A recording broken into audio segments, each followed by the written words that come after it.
राज्यभरात आज धुलीवंदनाचा उत्साह, एकमेकांवरती रंगांची उधळण करत रंगोत्सव साजरा करणार। राज्यभरामध्ये विविध कार्यक्रमांचं आयोजन।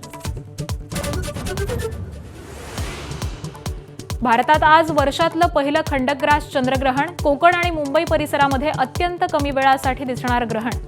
देशातली प्रमुख मंदिरं ग्रहण काळात बंद। आयसीसशी संबंधित प्रकरणामध्ये एटीएसची मुंबईमध्ये छापेमारी, कुर्ला आणि गोवंडी भागात 3 वेगवेगळ्या ठिकाणी एटीएसची कारवाई। आयसीसशी कथित संबंध असल्याच्या प्रकरणात छापेमारी। दुबईहून 388 प्रवासी मुंबईमध्ये दाखल। दुबई विमानतळावरील मर्यादित सेवा पुन्हा सुरू।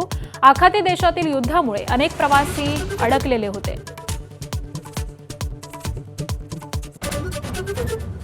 इस्रायलच्या हल्ल्यामध्ये 52 नागरिक ठार आणि 154 लोक जखमी झाल्याची लेबनॉनची माहिती। लेबनॉनच्या ड्रोन हल्ल्याला इस्रायलकडून कडक प्रत्युत्तर।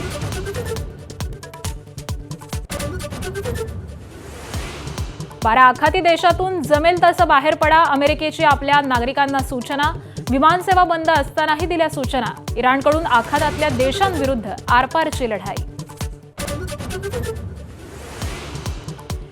अमेरिकेचे मित्र असलेल्या आखाती देशांवर इराणचे हल्ले सुरूच। सौदी अरेबियाची राजधानी रियाधमध्ये अमेरिकेच्या दूतावासावर हल्ला, अनेक स्फोट झाल्याची प्रत्यक्षदर्शींची माहिती।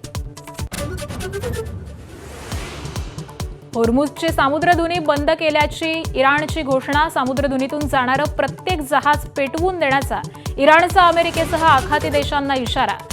जगातला तेलाचा 20% व्यापार चालतो होर्मुझच्या सामुद्रधुनीतून।